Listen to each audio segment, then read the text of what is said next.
Hello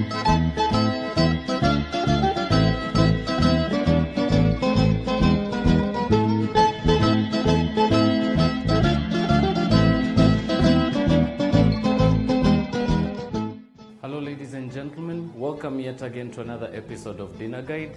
As you can see, we have an array of ingredients in front of us today. We are going to be doing a lovely dish today. We are going to be making a Thai soup, and I'm just going to introduce the ingredients and I'll tell you about the dish as we go. So from the front, I've got some soy sauce, some garlic, I've got some chopped red onion there, some chopped leeks, some beautiful sweet corn, a nice piece of green chili there. I've also got a nice half lemon, some salt. I've got some parboiled rice here. I've got some 2 pieces of peeled potato there sitting in water, some beautiful tinned chickpeas there, and some rindless bacon that's already been grilled. And last but not least, I've got a nice beautiful pot of stock that's already going there. I've got some beef stock there which we're going to be incorporating into our dish. So without further ado, I'm going to give you the chance now to grab your pens and papers if you are taking notes. And when we come back from the break, I'm just going to show you how to turn these beautiful ingredients into something your family may love right in your home. See you after the short break.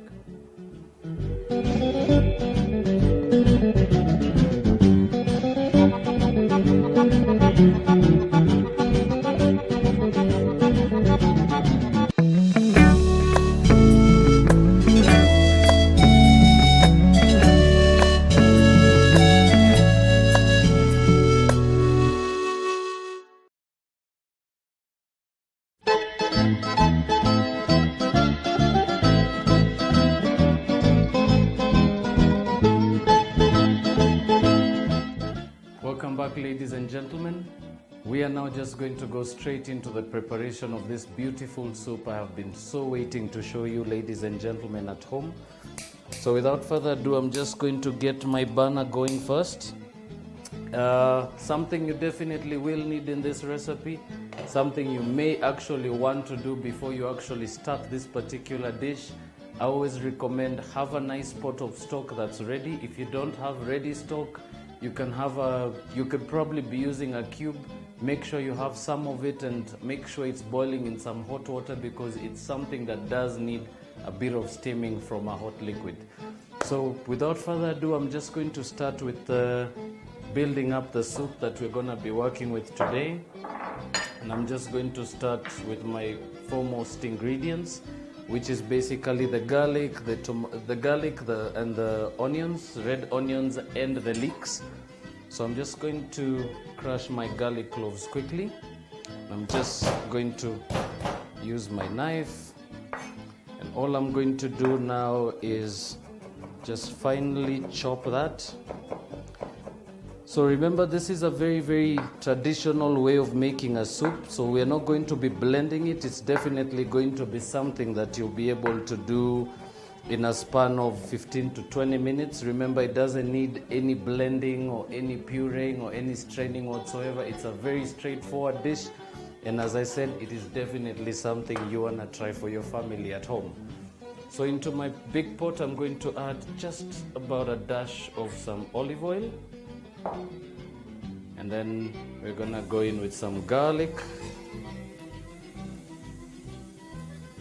Right, and I'm gonna bring my heat to about medium. Remember, we're not trying to boil the soup, we're not trying to rush it. We just want to really season those ingredients and let the onions sweat out as we continue. So to that, I'm going to add about 1 small chopped onion or 1 medium chopped red onion. And then I'm going to also add half a stick of leek. So this has just been finely shredded. Right, so as I mentioned, it's definitely a dish that you're definitely building slowly. And as I said, it's something that you want to be able to do for your family. So this is something you can be able to actually give to your kids. You can be able to actually pack this or give it even to someone who's not feeling too well. And for me, generally, it works for me because it picks me up every time I think of having soup. I always look for something chunky and something that'll give me a bit of time to actually go by, and something, of course, that's nutritious and filling. Right, so my onions are nicely sauteed now. can just get the aromas coming right through there. So to that I'm going to add my grilled bacon. I'm not going to cut it, I'm going to leave it as chunks. I'm just going to saute that.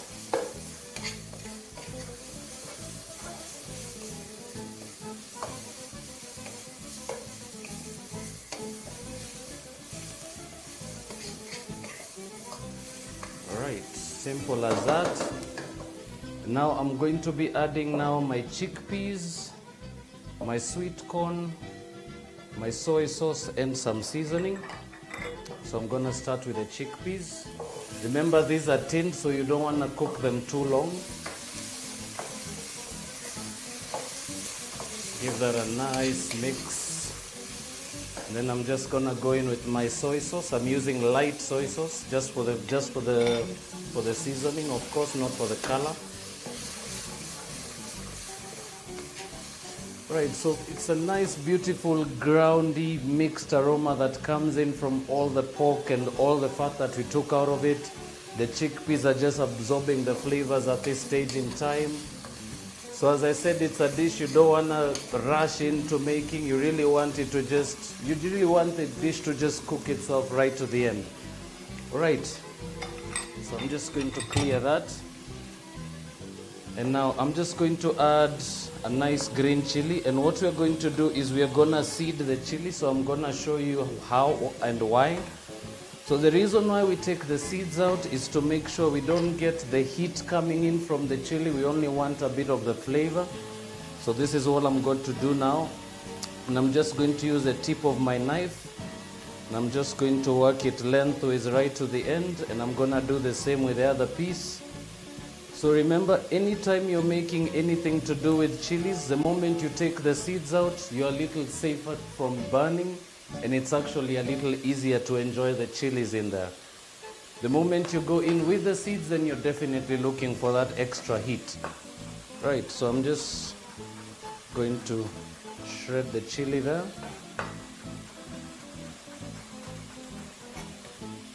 That's gonna go straight in our pots. Gonna give that a quick mix there. You can actually hear the popping sound. That's all the chickpeas trying to really lose out on all that water. And now all I'm going to do, our stock is nice and hot, so I'm just going to get about 2 ladlefuls of the stock. So this is basically just to cool down the pan a little bit.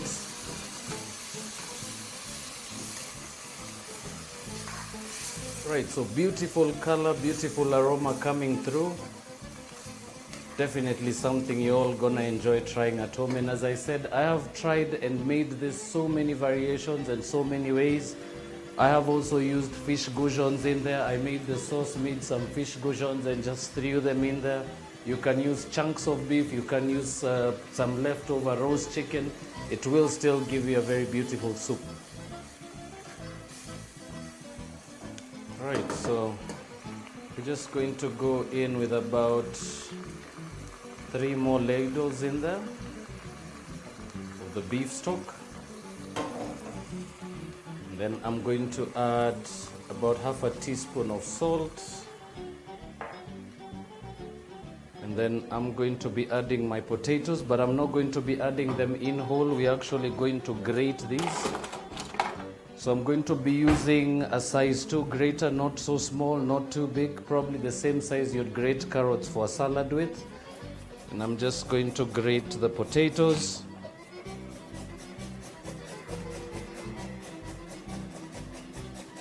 So remember, if you don't own a grater, you can also just chop the potatoes really finely or cube them really small.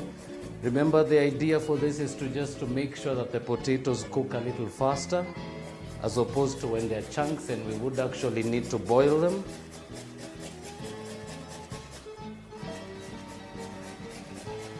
So definitely a bit of heat coming through in the kitchen. There's definitely a bit of steaming going on. So I'd always recommend, if you're going to be making this dish, please choose a nice, beautiful, cold day to make it, because it will warm you up really fast from the cooking to the completion of the dish.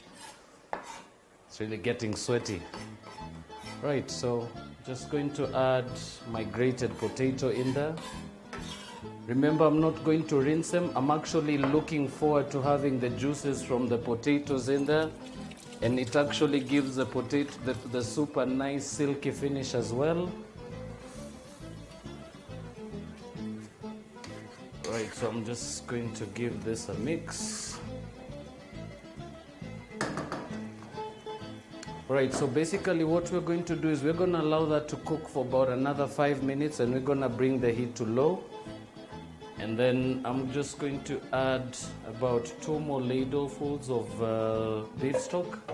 So basically what we're going to do is I'm going to allow that to simmer between medium and low heat for about 20 minutes. Then I'm going to incorporate my corn in there. And last but not least, I'm going to check for the seasoning with a bit of salt and pepper. And then when we do come back from the short break, I'm going to show you what it looks like. I'm going to show you how to present it. Remember, we're going to be serving it with a beautiful side of rice there. And then I'm just going to show you how to finish the dish in general. So don't touch that dial. We'll be back in a short break.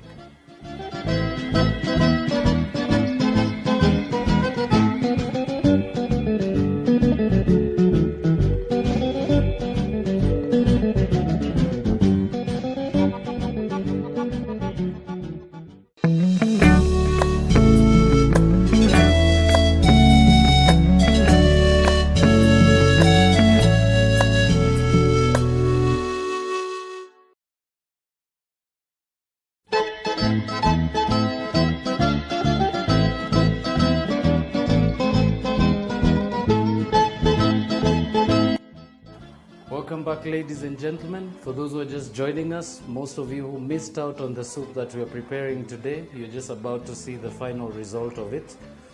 For those who missed out on the introduction to the show and introduction to the dish, we were making a Thai soup. This is definitely something very, very Middle East, very much. It's got so much soul into it, and it really took a bit of thinking to come up with the dish itself. So for those who missed out, this is basically what the Thai soup looks like, and we incorporated some chickpeas, some bacon. We're going to be incorporating some sweet corn as well, some onions, some leeks. Right, so I'm just going to turn off our soup there, and you can be able to see the beautiful color there, if you can be able to see from the cameras. Beautiful color. Like I said, it's a soup, so it's not a stew. It shouldn't be too runny, not too watery. It should just be perfect. So now I'm just going to show you some different ways of plating this, and I'll just go with the one I like first. So normally I would just have a nice portion of rice. So how this was done, I just compressed the rice in this beautiful bowl, turned it upside down onto my plate, and I'm just going to serve the soup right around it. But before I do that, I'm going to be adding some of this sweet corn. Remember, the sweet corn comes canned, so this is ready to go. I don't really need to add this into the soup as it is. I can just serve this on the side on its own. And most of us don't really want to look for that sweet corn inside our soup and it's all mushy. You really want to enjoy that beautiful natural crunch of it. Right, so simple as that. And what I do is I just start off with the beautiful chunks of bacon, and those go right on the top like that. And then I just grab the rest of the sauce. And all you do now is just hold your spoon and just go right around while you let it just roll off the sides. So simple way of plating. You can also just give it just a bit of liquid on top, just to finish that off. So this would be a technique I would use to serve it, but you can definitely choose your own technique. I'll show you something else you can do with it as well. I've always enjoyed doing it like this when I'm in a hurry to eat, and most of you like to just eat it in a rush like that. So I would just put a nice dollop of rice, spread it around like that. I would go with some sweet corn like that. So this is basically just having it as a comfort dish, and this is definitely going to be one I'm going to be having. So I'm just going to spread those around like that. Gives it a nice rustic finish. And then I also leave a lemon slice on the side. It always brings out the nice tasty juiciness of the bacon, and it really makes the chickpeas feel alive. And then to that, all I'm going to do is go right on top with the bacon and the chickpeas and the rest. And then last but not least, a few more sweet corns on the top. So definitely a very easy, simple dish. Like I said, this is definitely one of the most beautiful comfort foods I have to date on my list. It has been my pleasure to share the dish with you, and I hope you all are going to be able to try it at home. So from the studios and myself, thank you for watching, thanking you for tuning in to Dinner Guide today. I have been your host, Chef Andy. It has been a pleasure hosting the show for you guys today. So from my end, until the next time, have a lovely night. Enjoy your dinner.